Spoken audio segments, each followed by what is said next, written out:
Welcome back to World History 24, where my older sister Ellie teaches me world history in order in just 24 hours. My name is Charlie. In our last episode, we covered from 800 to 575 BCE. We followed the expansion of the Bantu people throughout Central and Southern Africa. In the intersection of Eurasia, we saw the Assyrian Empire fall and the Babylonians take their place, also taking the Israelites captive. We saw the proliferation of the idea of an alphabet, the rise of the Kingdom of Kush in Sudan, and finally, the 10,000-year-old Jomon culture in Japan. In this episode, which is our last episode for Season 1, we cover the years from 575 to 480 BCE. 3 massive philosophical and spiritual shifts take place in these years: Confucius in China, Buddha in India, and Zoroastrianism in Persia. We'll visit the Celts across Europe and end with the brand new discovery of a civilization hidden for millennia beneath the trees of the Amazon, which will rewrite the history of Ecuador. World History 24 is entirely listener-supported. We are so grateful for any help. If you'd like to donate to the making of Season 2, you can find information at our website, worldhistory24.com. So without further ado, let's call Ellie and continue the magnificent story of human history.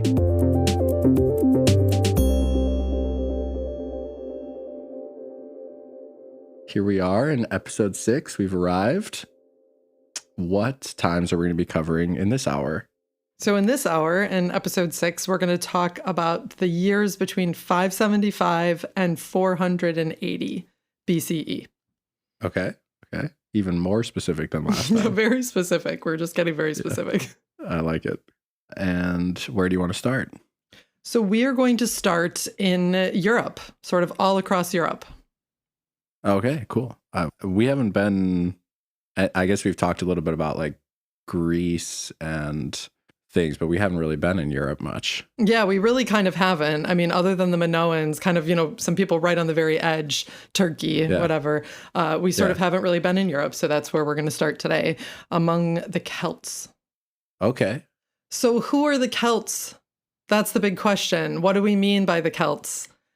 So as we've now talked about in several episodes with several different groups, like the Austronesians, or the Bantu, or the Olmecs, the question of what is a people, immediately rises when you start talking about the Celts.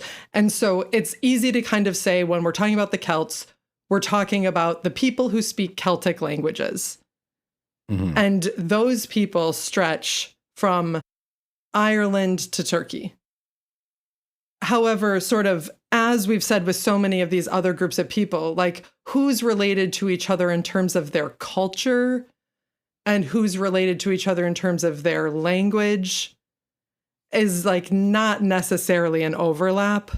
Mm-hmm. And so there's people who have sort of very Celtic looking archaeological packages who don't speak Celtic languages. And there's people who speak Celtic languages that don't have very Celtic archaeological packages. So in the grand scheme of a language expansion that we now have some context with from our earlier episodes, I feel like this isn't really that surprising. But just know that when we're talking about who are the Celts, it's like very nebulous who the Celts are. Roughly, Celtic is a Indo-European language. We sort of briefly have mentioned this a couple times, but in general, across a huge amount of Eurasia is one language family. All the way down through India, Sanskrit is an Indo-European language, and then all across Europe. So these are all related groups of languages that likely stemmed from an original language in the steppe. And the steppe, which is, a word I've used a few times, is the huge belt of grassland that stretches, from Ukraine to Mongolia. It's just this gigantic ecosystem in sort of the intersection of Eurasia. And so people came likely from the western part of that steppe and began to spread out. And there's so many theories about exactly who got where when. these dates and patterns are changing constantly with better archaeology and better genetic sequencing. But roughly speaking, this group of people that some of them end up in India, some of them end up in Iran, some of them end up in Europe, have this massive linguistic and cultural impact across Eurasia.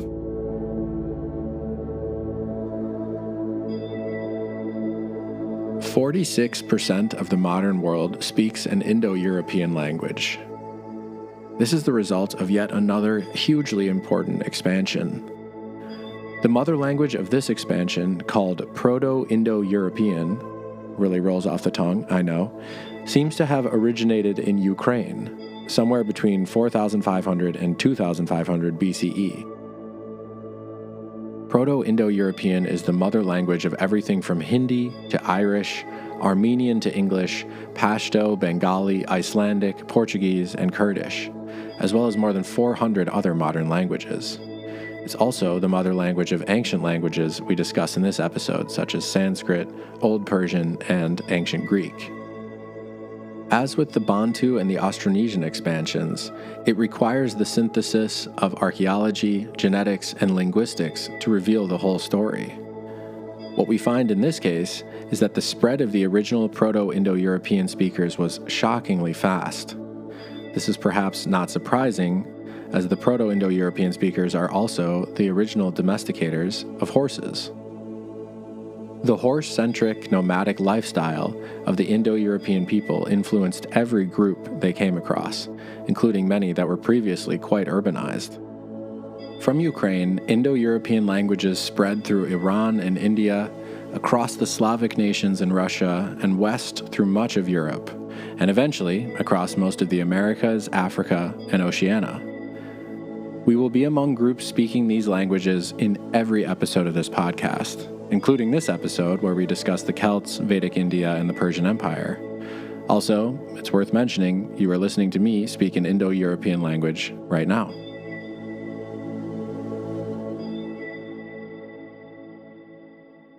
So probably the simplest way to talk about the Celts is to say that they're the ancient people spread across Europe during the time period of this episode. They absolutely would not have thought of themselves as one people. They were constantly warring with each other. But to the Greeks and the Romans, who are the people of this time period who were writing, and so they're who we have writing from about the Celts, they were sort of lumped together as like those barbarians in the north. The barbarians, exactly. Yeah. I see. I got you. Yeah, they were literally one of the four great barbarians. Ah. Yeah, I feel like Greece and Rome are always like making numbered, like ranking. It's like the original clickbait. Like the 7 wonders of the world. You'll never believe who the number fourth 6. barbarian is. Celtic culture, again, would vary widely. If you're talking about like Turkey to Ireland, like there's Celtic artifacts in like Croatia and Portugal. I mean, this is a huge space. And so any given group, how much did they have in common with like the group that was 800 miles away? Hard to say. But in like a rough sense, they have very, very like hierarchical societies with a chieftain at the top. And you didn't exactly own your land. It wasn't like a concept of land ownership, but this tribe sort of controlled this land, and there was a lot of warring over the borders, between tribes. And then underneath the chieftain is warriors and nobles, and we'll come back to like the warriors and sort of Celtic warfare in a second. And then people called the Druids, who are sort of like priests, we'll also circle back to them because they're much bigger than just religious figures or just like how we might think of priests. There's specialized craftspeople, and then there's farmers who pay taxes in food, up the hierarchical chain and sort of get protection in return. And then there's, poor people and slaves. There's a lot of enslaved people, which is, like basically universal the world over, unfortunately.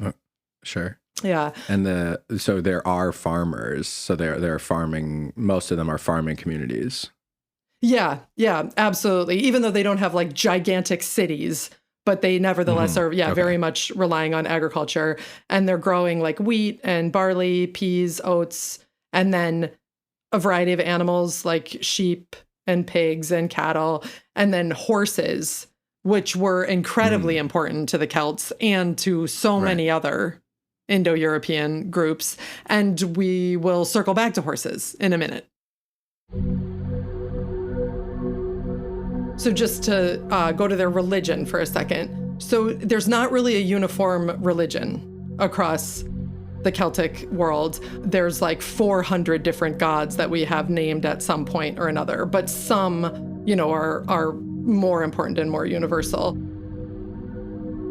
And then the big thing is these druids, which are their priests, but they're also important politicians. Like they're advisors to the chieftains, and they're healers, and they're teachers, and they're diplomats, between other tribes. And they're big oral historians. There's no writing. We don't have any writing. So, they're required to just do these incredible feats of memorization. They have to spend years studying and memorizing these oral histories, memorizing healing practices, and then religious rituals. So they're very important to religious rituals, including, and I feel like kind of iconically or famously, stereotypically, human sacrifice. I feel like that's something people associate a lot with the Celts, and it's true. It's not particularly unique to the Celts, but it is true that there was human sacrifice.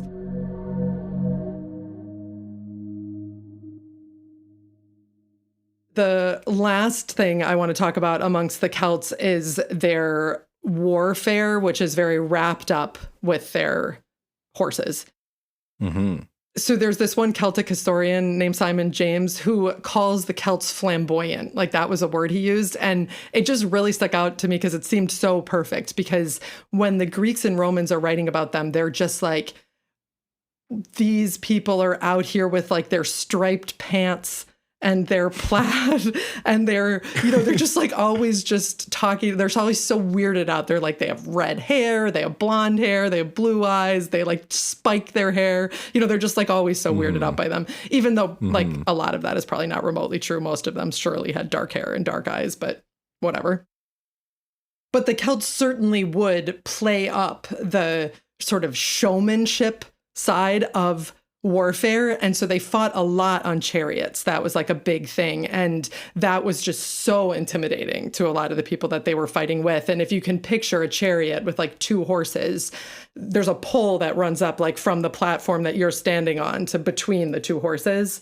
And they would leap off the platform and run up that pole and shoot their spears at everybody and then leap back in. And the whole time they'd be doing it, especially if they were really far north, they had all these tattoos and they had all this body paint and they would spike their hair. And, it's just they were into the, I don't know, intimidation by showmanship a bit side of things. I like that you said shoot their spears. Because hurl their spears, throw their spears. Whatever. I assume hurl. Yeah, probably not shoot. I don't know. But it's just getting into how much of warfare nerds we are not. Yeah, that's really true. That's very true. That's very true. It's interesting, though, because I feel like a lot of things on TV that sort of portray Celts or Gauls show the Celtic cultures as extremely kind of flamboyant in their warfare and painted and messy and yelly and I don't know. It's interesting to hear that maybe is accurate. Well, I know, exactly. I mean, they're always the Greeks and Romans are always describing them as just fearless, just they're afraid of nothing. They rip a spear out of their own body and while they're dying, take someone else out or whatever. But then also as chaotic. Because they're just we like to march in lines in our phalanx, and they're just out here being chaotic. And so that's kind of the image I want to end on, is that a lot of the information we have about the Celts comes from either archaeology or from their enemies. Sure. So it's in their enemies. It's in Greece and Rome's interest to make them seem scary, because then it's so epic that they would defeat them in war or whatever. And to make them seem, chaotic and barbarian-like, which is of course, the word barbarian means doesn't speak Greek, Does it really mean that? Yeah, it stems from the Greek word for foreigner. It's like mocking the babbling sound of like a different language, like blah blah blah or something, bar bar. Oh. We talked about them in this episode because the first mention of them in a Greek source is in the year 517 BCE. But we'll definitely be back with them because they're big players, in this whole part of the world for the next many hundred years. And so as we talk about Greece and Rome, which are both sort of getting going in the years of this episode, they're getting going for sure between 575 and 480 BCE, the Celts will come up again and again as we talk about Greece and Rome. Okay.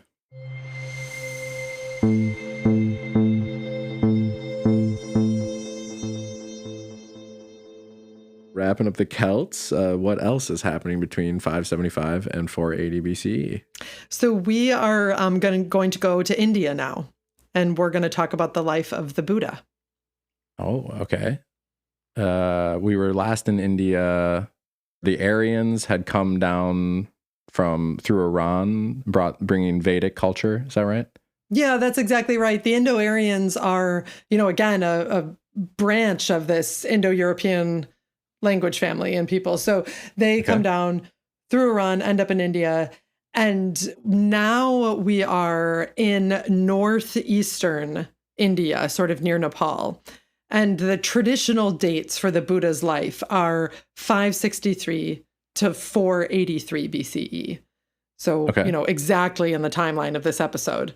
However, having said that, lately scholars have been pushing the dates of his life around. So it's actually possible that he wasn't born for like 100 years, and 100 years further, more like 400 BCE or something. Okay. However, it's somewhere in this general time, and these are the dates traditionally given for his life, so we're covering it here.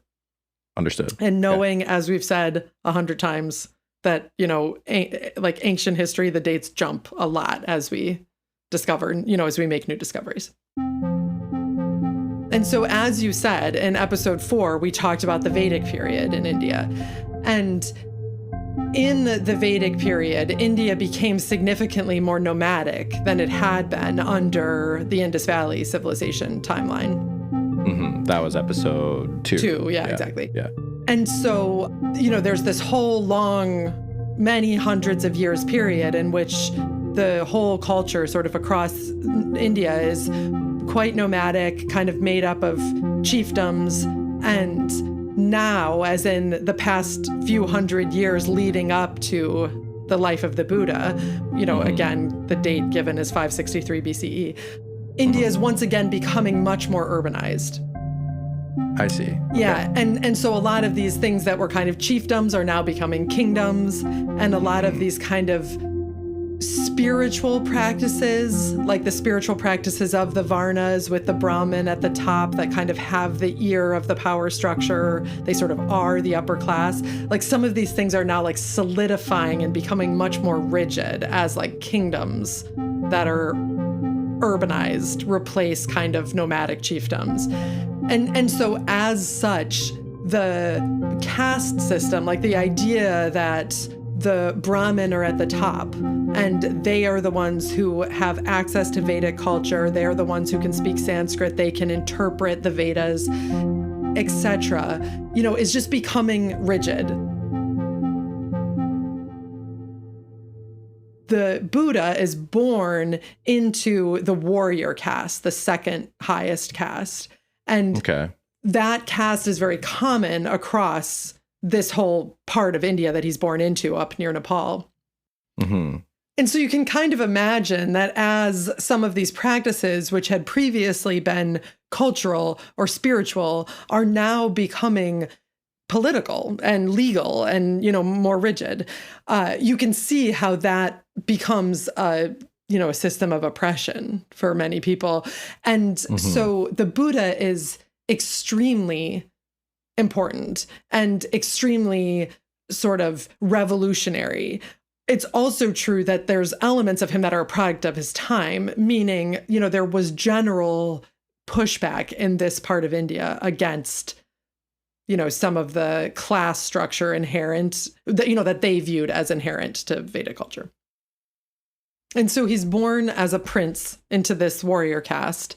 And there's, a very sort of classic story, like famous story of how he goes from being this prince to becoming the enlightened one, to becoming the Buddha.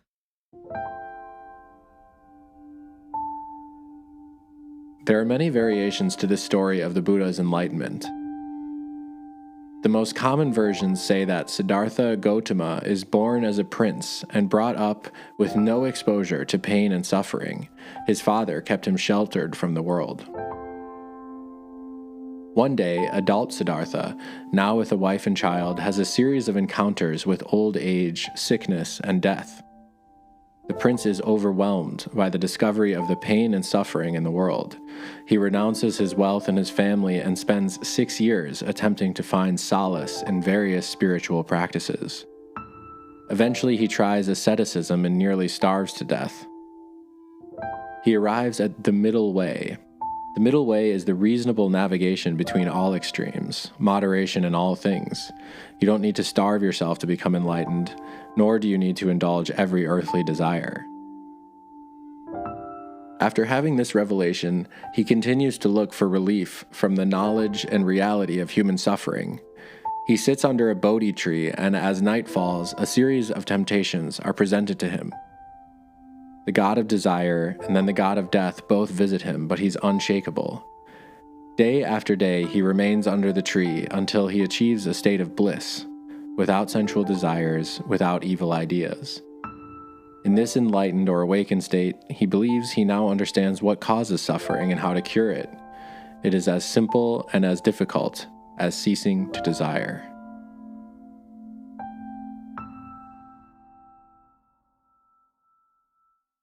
So then he spends the rest of his life, 40 years, traveling around, telling people this, teaching this, and he's teaching what the cause of suffering is and how to end it, how to eliminate it, and teaching the idea that the ability to eliminate your suffering is in your own mind. Like, you have the capacity to do that. Okay. And he's doing a number of kind of radical things.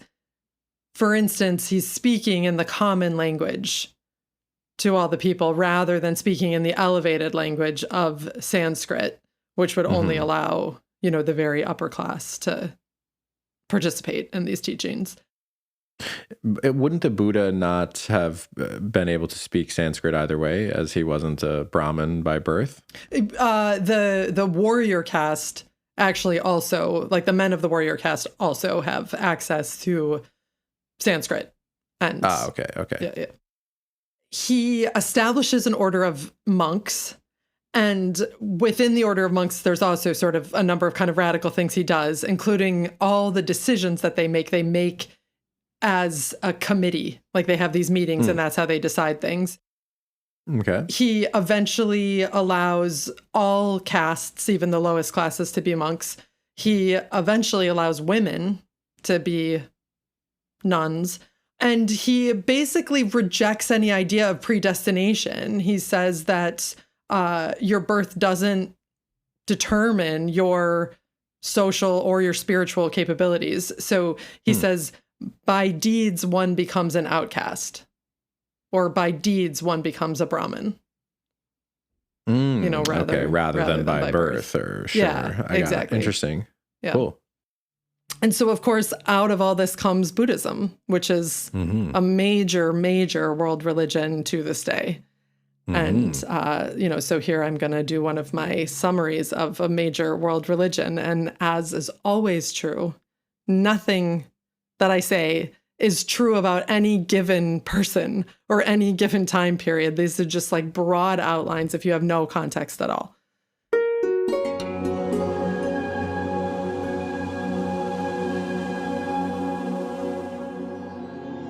In the broadest sense, there's 4 noble truths. The first is that life is suffering.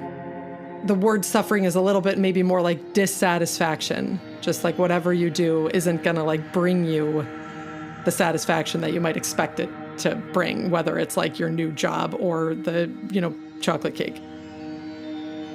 The second noble truth is that suffering or dissatisfaction, the word for it is dukkha, is caused by desire. The third noble truth is that there is an end to this suffering, to this dukkha. And the fourth noble truth is that this middle way, which is an eightfold path, will lead you to the end of the suffering. And so the eightfold path is, again, these words are, translated. And so they don't mean exactly this, but roughly they're right thought, right resolve, right speech, right action, right livelihood, right effort, right mindfulness, and right concentration. So basically through this very thoughtful and purposeful way of living, way of thinking, way of behaving, way of, concentrating and being mindful about what's happening to you right then, you can rid yourself of desire and end your suffering. So you have to adhere to all 8 of those paths in order to achieve enlightenment according to the Buddha. Yeah. And I don't want to put words into the Buddha's mouth, but I don't know if he would say you have to do this in order to achieve enlightenment. It's more like to end your suffering and to see this beautiful thing. This is my way of helping you get there. It's much more welcoming. It does not have a god. Many types of Buddhism that actually exist in the world do worship gods, but there isn't a god that's outside of the cycle of birth and death. There are gods, but they're sort of like us and in this same cycle of birth and death. And so you actually can be born as a god. There's not a one sort of almighty, a creator god that's outside. So similar to Hinduism, it's possible to break out of this cycle of death and rebirth. And the way to do that in Buddhism is to rid yourself of desire, which is synonymous with achieving enlightenment. Again, depending on where you are geographically and where you are in time, the way that you practice Buddhism is very, very different, including the texts that it uses and the way that it views the Buddha, whether that's a single person who's very mortal or more of an idea almost even. And then very much the rituals and beliefs, the ways that you rid yourself of desire and, try to end this suffering. There's just a lot of different variations on that in time and geography. But in the sweeping sense, that is Buddhism. And it sort of, grows a little bit during Buddha's life and post Buddha's life. And then a huge empire takes over a large part of India called the Mauryan Empire. And that empire embraces Buddhism as its, sort of state religion. And, that's how most major religions get spread widely, is by getting embraced by an empire. But so we'll come back to India, when that happens, because then Buddhism is sort of the religion of most of India for a bit. But at the moment, we're going to leave it as kind of more of a regional practice. And, we'll be back in a couple episodes.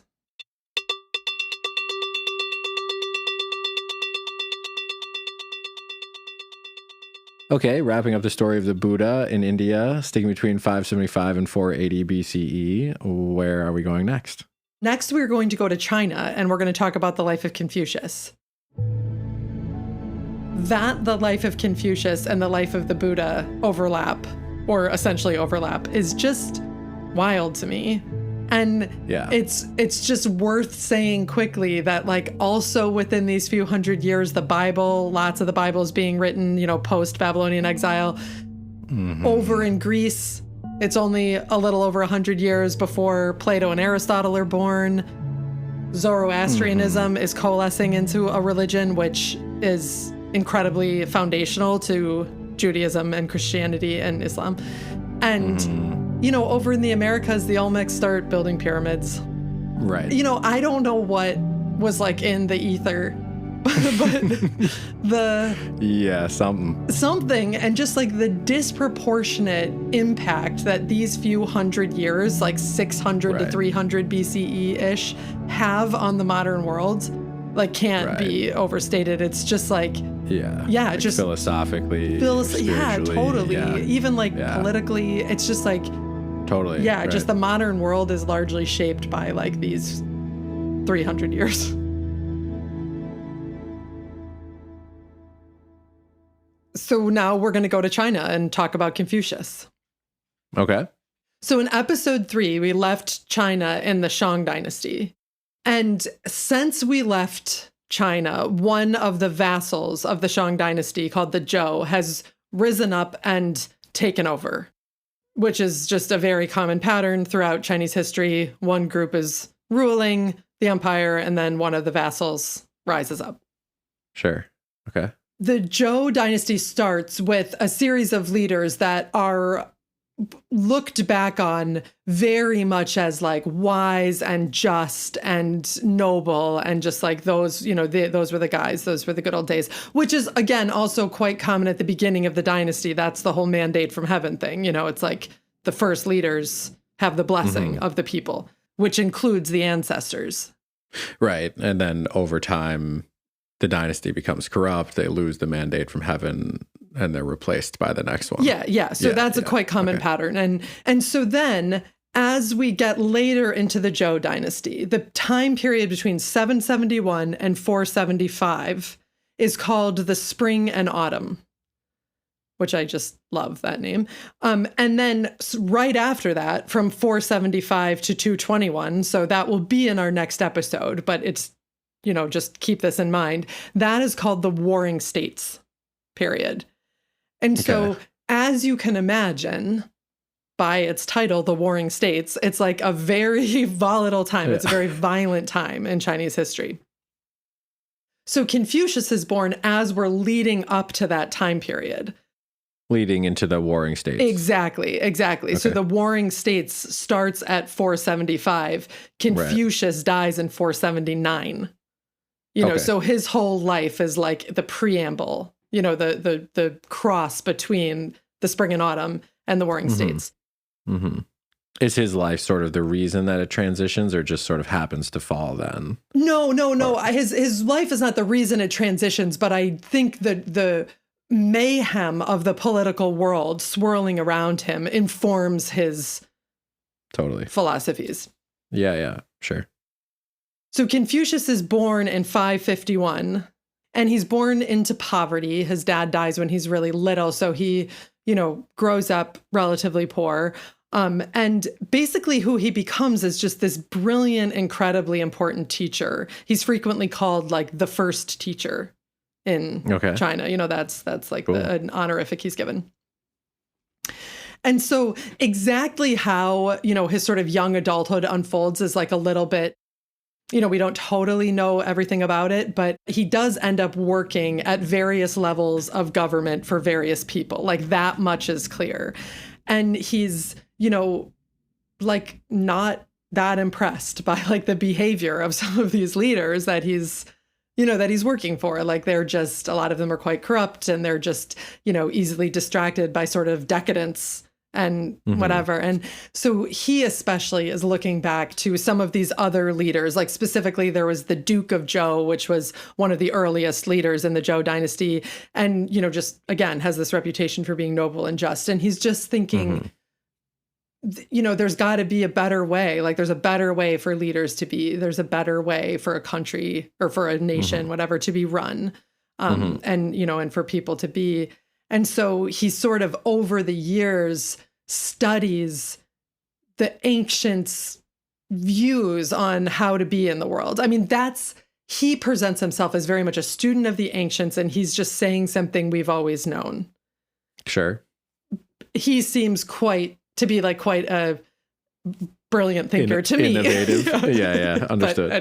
But anyway, at about the age of 54, he leaves and sets off on this 14-year journey with several of his students to just travel around and teach. Okay. It's about like 500 BCE at this point. Yes. Yeah. Roughly somewhere in there.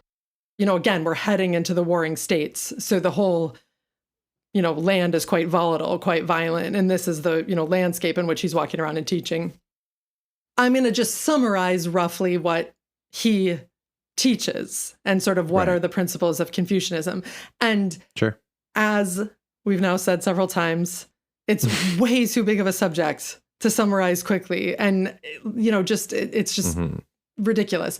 And many people would categorize Confucianism as a religion, and many categorize it as more like a practice or a philosophy.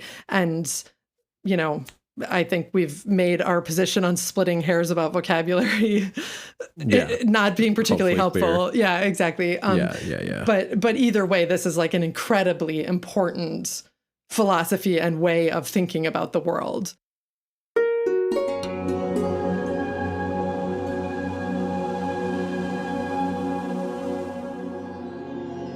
So there's one quote of his that I feel like perfectly encapsulates his general philosophy. And that is, if there is righteousness in the heart, there will be beauty in the character. If there's beauty in the character, there will be harmony in the home. If there's harmony in the home, there will be order in the nation. And if there's order in the nation, there will be peace in the world.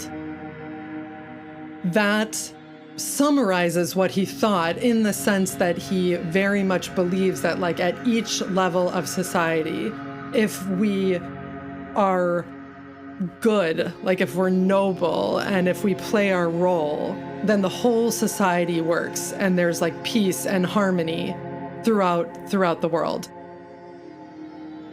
And so he believes that your character is formed in your family, and that character is what ends up making you a good member of the society, and that the good members of society end up making a good society. So he says, let the ruler be a ruler, the subject be a subject, the father a father, the son a son. So ritual plays a really important role in Confucius philosophy. The idea is that almost every aspect of life, like every aspect of the ways in which we interact with each other, can be ritualized such that everybody knows their role. So you don't have to feel confused and thrown off by like what you ought to do when someone shows up at your door. It's just like, this is what you do. This is the proper thing to do. And so there's this there's this word what that are you sometimes supposed to do? Because I'm confused and thrown off every time. There's this idea in Confucianism that yourself is defined by your relationship with others. And so instead of saying like, I'm Ellie and I'm a woman or whatever, you would say like, I'm Ellie, I'm a daughter and a sister and a mother and a friend. And, like all the adjectives are relational. And so there's this word that doesn't translate exactly, but it means something like ritual or propriety, and it doesn't really mean quite either one of those, but it's just about, knowing the proper way to be. And if we behave in those proper ways, like all the way up the chain, from like in your home, if you treat your parents properly and if they treat you properly, then we can live in peace and harmony. So he just believes really, really strongly in education, that there's all this wisdom that we can use, we don't have to make it up as we go. And then there's all this, propriety and ritual that we can rely on, and we don't have to make it all up as we go. And then we can have a more peaceful society.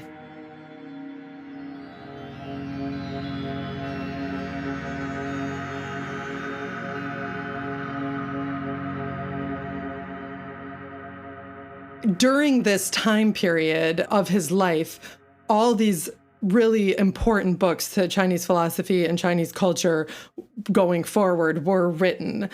The Book of Documents, the Book of Changes, the Book of Poetry, the Spring and Autumn Annals.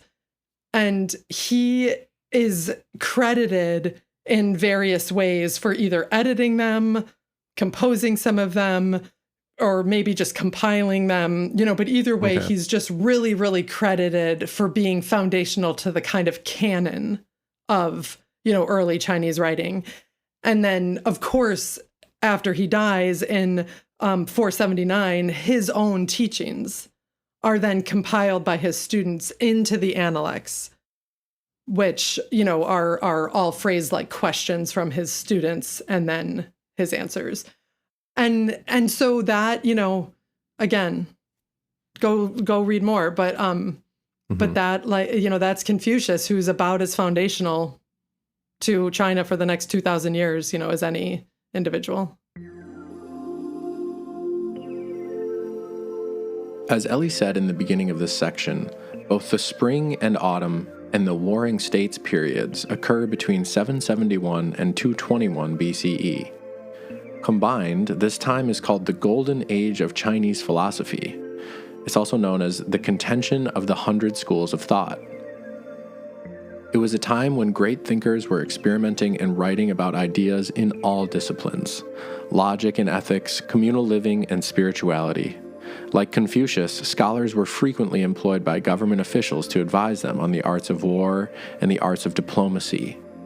There was a blossoming of literature, poetry, philosophy, art, and recorded history. This blossoming gave rise to many different schools of thought. Of these, Confucianism, Taoism, and legalism had the most long-lasting overt influence over Chinese philosophy and government, and we'll talk much more about them in a future episode. Most of the other philosophies from this time disappeared under the brutal destruction of the short-lived Qin dynasty, which we will also discuss in a future episode. But their ideas still helped to form China's philosophical, economic, spiritual, and legal understanding of the world and humans' place within it.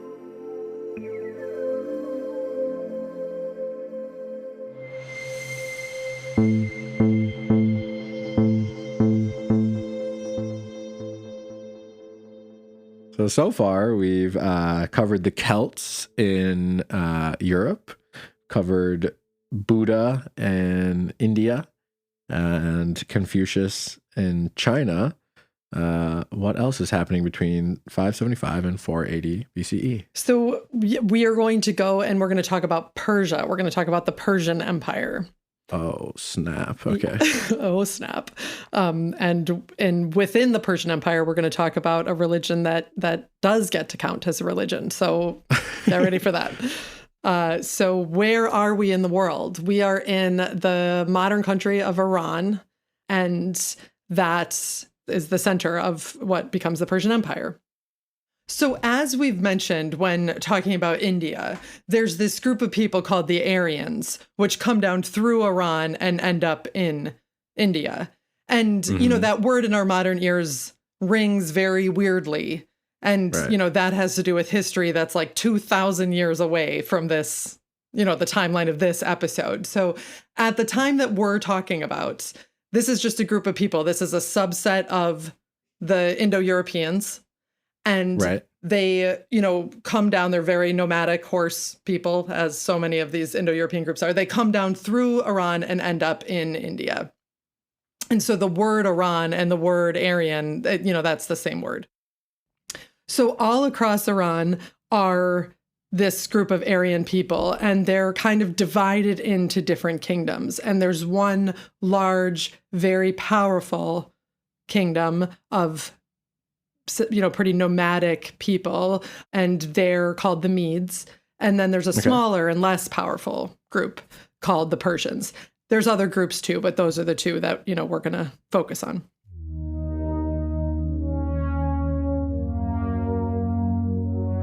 In around 600 BCE, a Median princess is married off to the Persian king, which is incredibly standard practice throughout time and space, the world Strength over. and political ties or whatever, yeah. Exactly.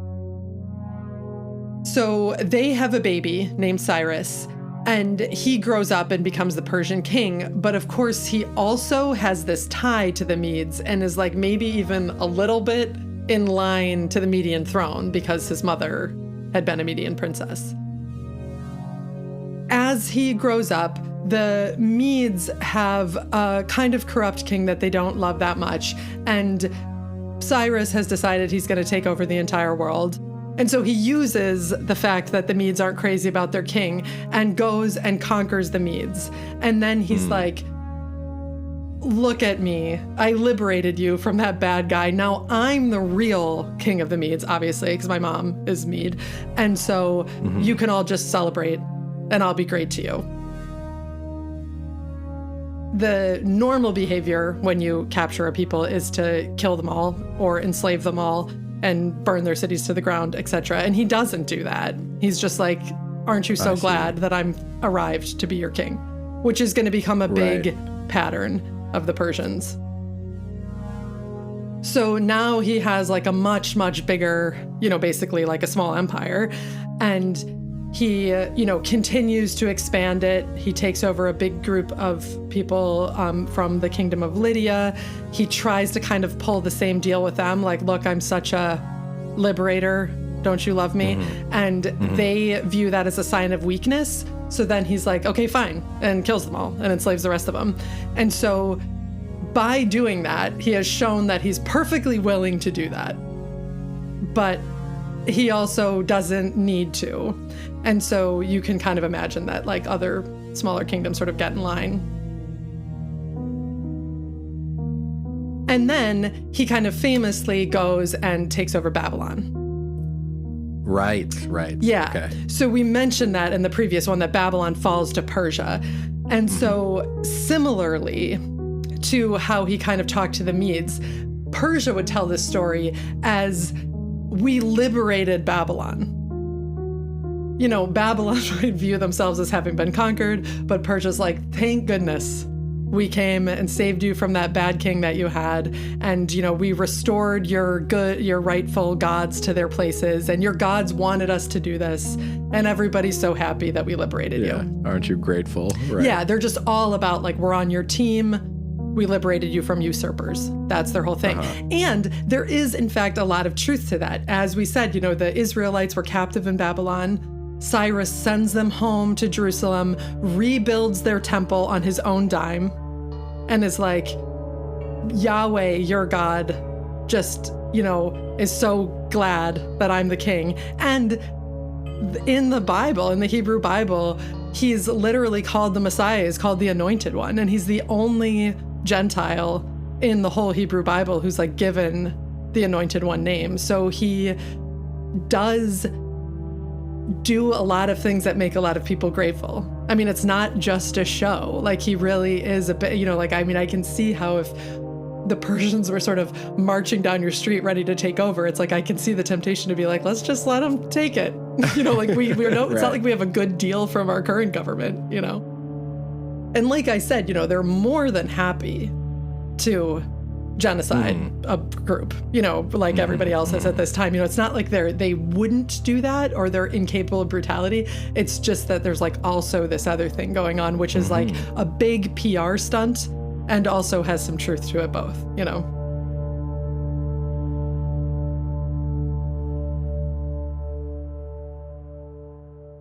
Cyrus takes over this massive space. At the height of the Persian Empire, it's like between 5 and 8 million square kilometers. And you'd think I could be more specific, but every source gave me a different number, and I don't know why. Okay. And so Cyrus dies in like 530 BCE, and he leaves his empire to his son. He marries his son to his 2 daughters. So like the son marries his 2 sisters, which again is kind of appallingly normal among royal families the world over, because you're trying to keep the blood in the family, and you're also trying not to create the chaos of like, if your daughters are out there having babies with other people, then do their children have like claims to the throne? It's like you want anyone with a claim to the throne like under your roof, Right. And Cyrus knows that especially well, considering he used his claim to the throne from the Medes. It's literally, exactly. The royal family becomes, in the most standard across history and standard across geography way, just like a, Game of Thrones special of just like violent, like fratricide and incest and marrying your dead relatives' wives and, just whatever, which is extremely normal. But so we're just going to step like a little bit back and just kind of talk about like the government and life in Persia under the Persian Empire. So one interesting thing about the government is that they sort of keep this nod to their nomadic Aryan lives. And so while they're running a huge empire, they move a lot. Like the actual literal government moves a lot. The kings move a lot. And so they have these like elaborate, gorgeous sort of tent cities that they just like uproot and move. Whoa. Yeah, cool. It's very, very cool. It's something that like other groups that they encounter, like through war, usually sort of talk about a lot. Like here they come with their fancy tents. They're just so decadent. Having said that, this one king Darius does establish Persepolis as sort of a capital, and our understanding of exactly what the role of Persepolis was is actually changing with new archaeology. So how much of it was the actual center of the empire through which the empire was run, and how much of it was a bit more symbolic? It's just like a bit of a moving target. We're just still learning. And where is Persepolis? It's in southwestern Iran. Okay. Yeah.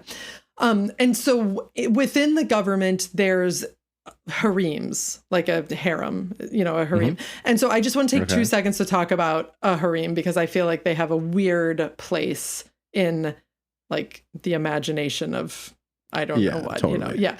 And so that word basically just refers to like the private household.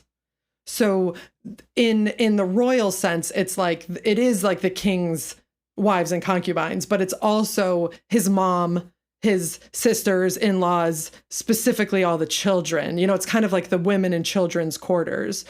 But the word has a sense of meaning like the taboo, the private, meaning like the part of your household that the public does not have access to. It's like behind and not necessarily a physical wall at all, especially not in these sort of nomadic ways, but just, away from the public eye. And so within the harems, there's like a very sort of hierarchical structure, which at times does become, part of like kind of the political uproar of a household. The mother is usually at the top of it, like the king's mother is usually at the top of it. But then there is, like, as we mentioned when we were talking about the Assyrians, like there is, some amount of like competition amongst the women for their own sons. People want like their own sons to be the ones who end up in power, or at least to have a lot of favor of the king. And so it is a bit of like a setup that's going to end up pitting women against each other. But it's just not like sort of the creepy thing that like Hollywood wishes it was, or like painters from, England in the 1800s wish it was. Outside of the palace, across the Persian Empire, it's been divided into roughly 40 provinces with a satrap at the top, which is like, a governor or something. Okay. And so you might wonder, like, how on earth somebody's governing this huge space with all these like other powerful people in it who might at any moment decide to rise up or take over their neighbors or whatever, decide they're the ones in charge. And so, to be honest, I wonder that like all the time about all these civilizations, actually. Yeah, that's really fair. That's really fair. So in the Persian Empire, the way they do it is by having just the most insanely efficient bureaucracy you can imagine. And so among the things they have are these things called like the eyes and ears of the king. So they just have this really intricate spy network. That's just like all across everybody, there's just a lot of spies everywhere, just making sure that none of these governors get any big ideas. And then, that's all fine and well, but if they're 1,000 miles away, what good does it do that this spy knows? And so the other thing that they have is just the most efficient communication. So there's just miles and miles and miles of roads all across the Persian Empire of this pounded dirt road. They're very, very well maintained. And all along them are these way station, roadside hotel type things.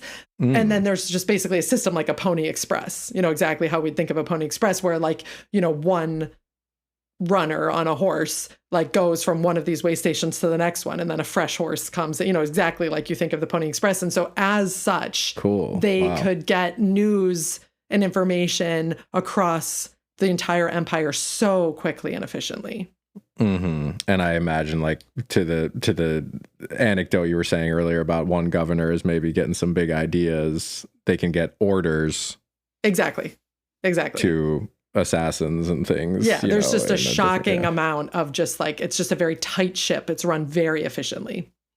You've mentioned bureaucracy in Mesopotamia generally, and I'm realizing maybe that's the answer to my more general question about how do you run a civilization, because that's how you run civilizations now. Yeah, for sure. I think maybe it's just the universal. I mean, in Persia, there's an entire class of people called the Kurtash, which are essentially enslaved laborers.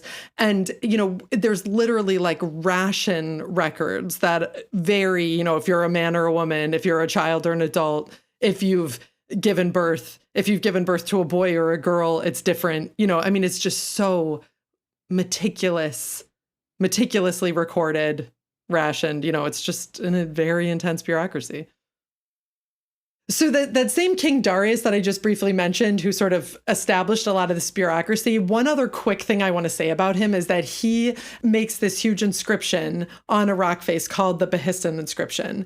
And it's just sort of bragging about how he is the king of kings and took over the world and God's on his side. But what it is the cuneiform Rosetta Stone. Oh, cool. Yeah. Okay. It's totally cool. And it's basically because they're running this giant empire with all these different people speaking different languages. And so the exact same text is written, in multiple languages. So that's why we can read cuneiform. So thank goodness for Darius. Ellie has mentioned the term Rosetta Stone a few times, so I just want to talk about them for a second. Back in episode 2, we discussed the original Rosetta Stone being instrumental to the translation of Egyptian hieroglyphs by using the ancient Greek also on the tablet. Similar artifacts, which have the same content written in multiple languages, have allowed linguists to decipher other ancient languages. These surprisingly rare artifacts are frequently nicknamed Rosetta Stones after the original. The idea of an alphabet had reached Persia by the time Darius created the Behistun inscription, so they were writing their language, known to us as Old Persian, in an alphabet. Alphabets being inherently easier to translate allowed linguists to eventually decipher Old Persian and therefore the other two scripts also on the Behistun inscription, one of which, as Ellie said, was cuneiform. So this Rosetta Stone was the key to unlocking the script we have relied on for sources the past 5 episodes. Throughout the world, we have only found a tiny handful of these multilingual inscriptions, and you can imagine how precious these Rosetta Stones are and what an unbelievable stroke of luck they are to find. So there's only one more thing that's, I think, really important to say about the Persians, and that has to do with Greece. So as we said when we were talking earlier about the Celts, Greece and Rome are, growing in the background of the past couple episodes. Sparta is a city that already exists by now, and Athens is a city that already exists, by now. We're going to talk specifically about Greece in the next episode because that's their quote golden age.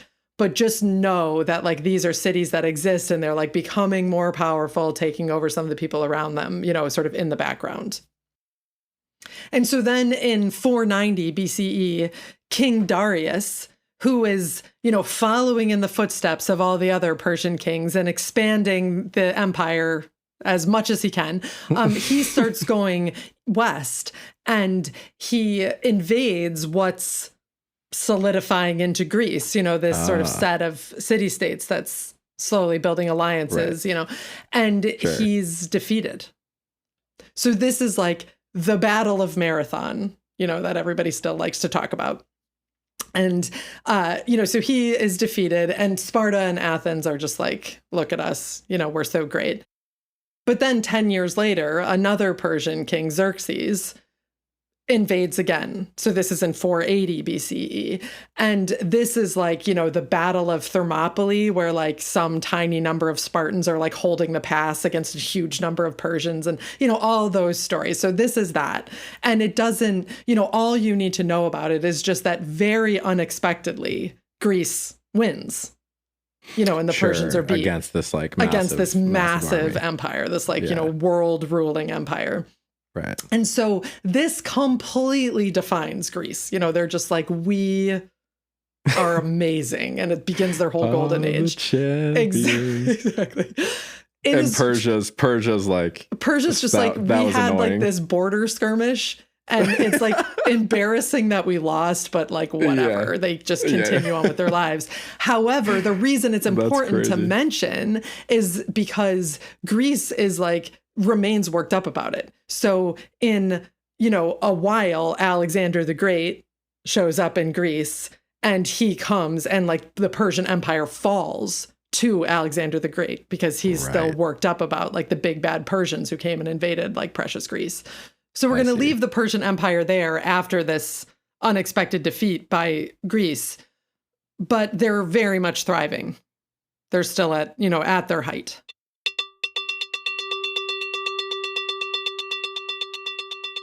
And so we're going to leave the Persian Empire there, but what we are going to talk about is Zoroastrianism, which is the religion of the Persian Empire. Okay. Because this is absolutely an important world religion that plenty of people still practice today. But the reason that we're covering it and giving it the time to summarize, as we have with some of these others, is because of just the enormous outsized impact it has on Judaism and Christianity, and therefore Islam. So it has a huge effect on more than half the people in the world. Sure. Yeah. Right. I see what you're saying.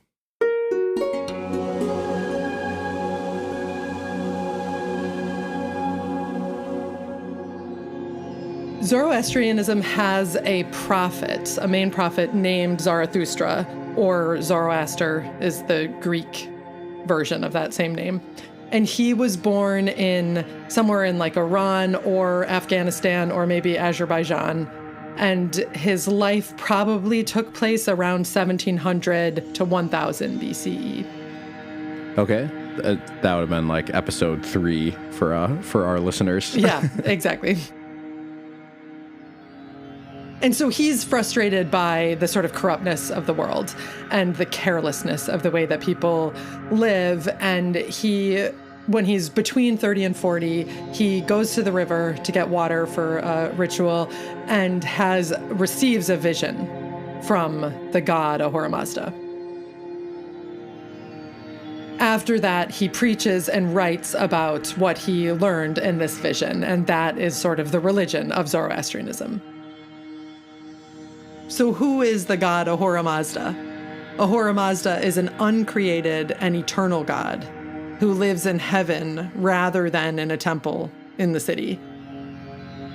He's the father of everything who separates light from dark and heaven from earth. And he's the Lord of order and truth and wisdom and light and the creator of everything that's good. And then he has a counterpart, and the counterpart is Angra Mainyu.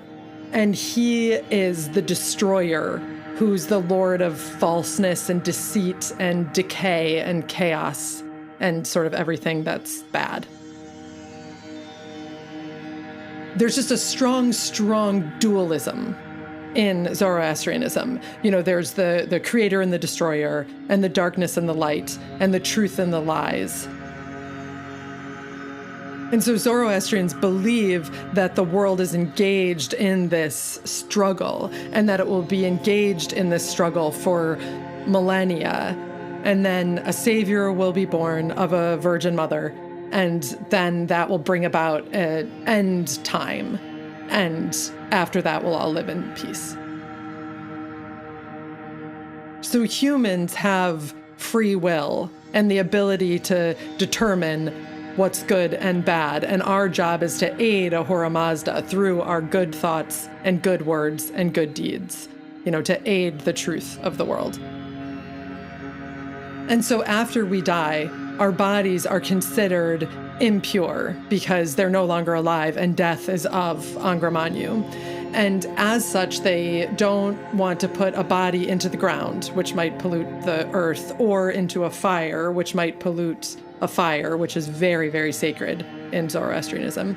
And so instead, our bodies are taken to the top of these circular towers called the Tower of Silence.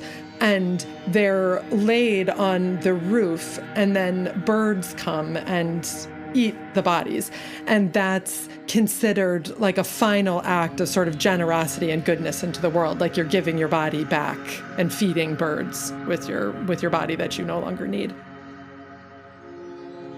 And so that's what happens to your body. And what happens to your spirit is that it comes to a bridge, like the bridge of judgment or the bridge of the requiter. And if you have lived a good life with your good thoughts and good words and good deeds, then you will cross the bridge and be taken to the house of song. If you've lived a life that was aiding Angra Mainyu, then the bridge will be very narrow and you'll fall from it into the house of lies. And so the final thing I want to say is the sacred book of the Zoroastrians is called the Avesta, which I will link you to on the website, and it's just beautiful. And the very oldest parts of it are the Gathas, which are 17 poems, and those are written by Zarathustra. And so just like with the Vedas, they're passed down orally for almost 1,000 years before they're actually written. So our oldest copy of the Avesta is 1,000 years after the oldest parts were composed. But nevertheless, you can read those texts. As I said, we'll circle back, the Zoroastrianism will keep coming up. But that in summary is Zoroastrianism.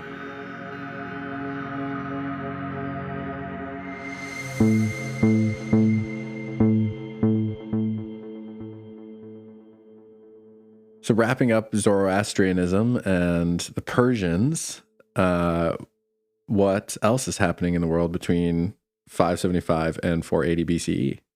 So the last thing we have to talk about, and this is so tiny and quick because we have almost no information about it, is something so exciting. Like, I'm just so excited about this, which is that really recently, archaeologists discovered, or at least they wrote about it publicly, an entire major civilization in Ecuador that was at its height right during this episode, like between 500 BCE and then all the way up to 300 CE. So it goes way forward.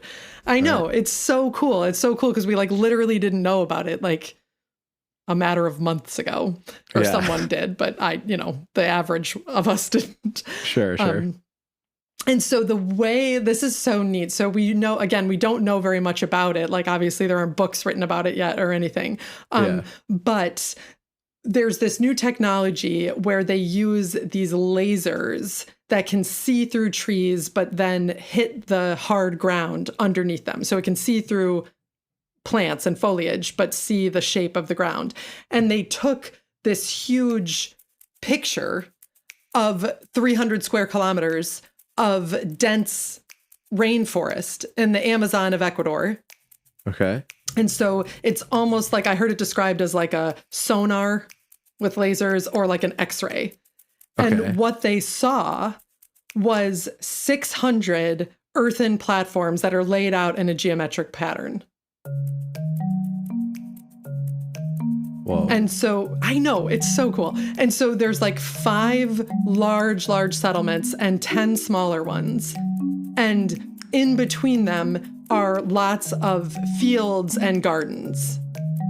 And so when they're describing this sort of gigantic civilization, they called it garden urbanism because, as we've talked about, they love nothing more than inventing new terms for the difference between I don't know, agriculture and hunter-gatherer, collector. Yeah.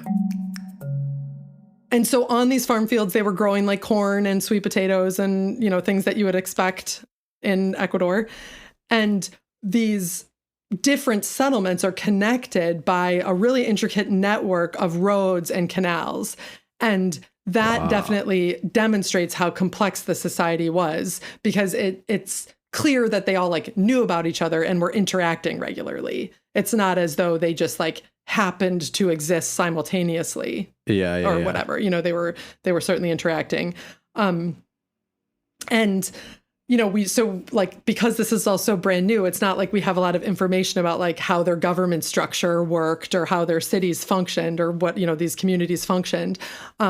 But we have found pottery. So surely we're going to find like all kinds of other cool stuff soon. And so previously, like this type of like architecture and infrastructure is just totally unprecedented in the Amazon. There was just kind of this idea that there was just like tiny little groups of hunter-gatherers. And so hopefully by this point, we know that that's like kind of a narrative that doesn't make a lot of sense anyway. There's always a lot of variation on even what that means. But what we now know is, in fact, at this time, at like 500 BCE, there was like this gigantic civilization. Wow. And we just have so much to learn about it.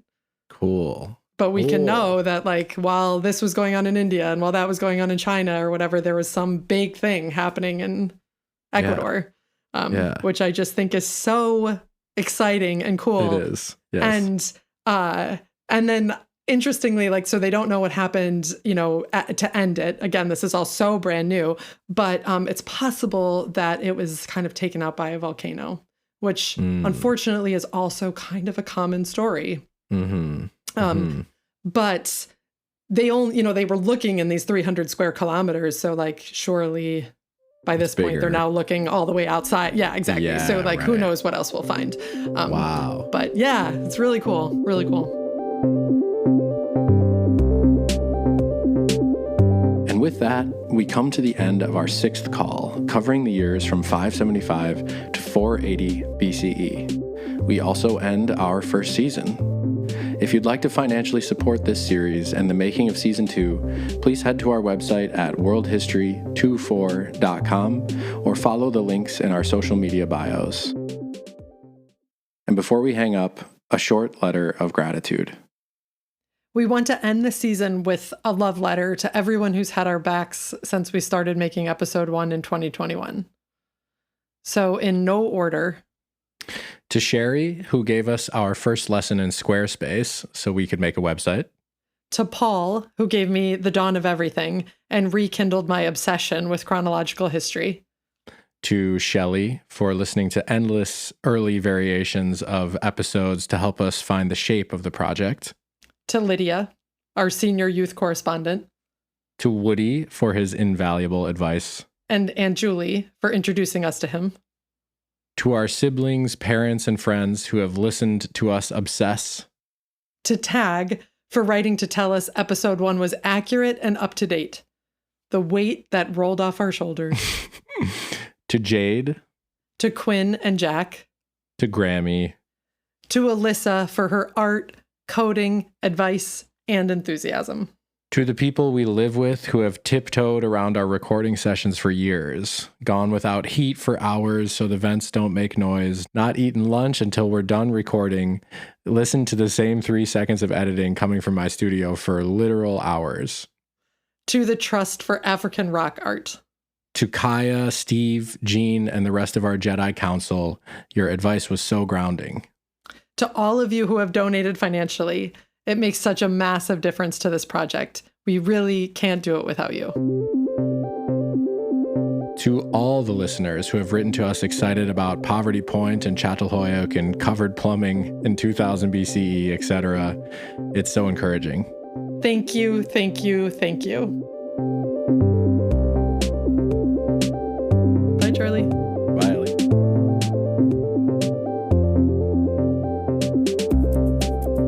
World History 24 is written and researched by Ellie Cazella. I do the production and music. Our logo and design work is done by Alyssa Alarcon Santo.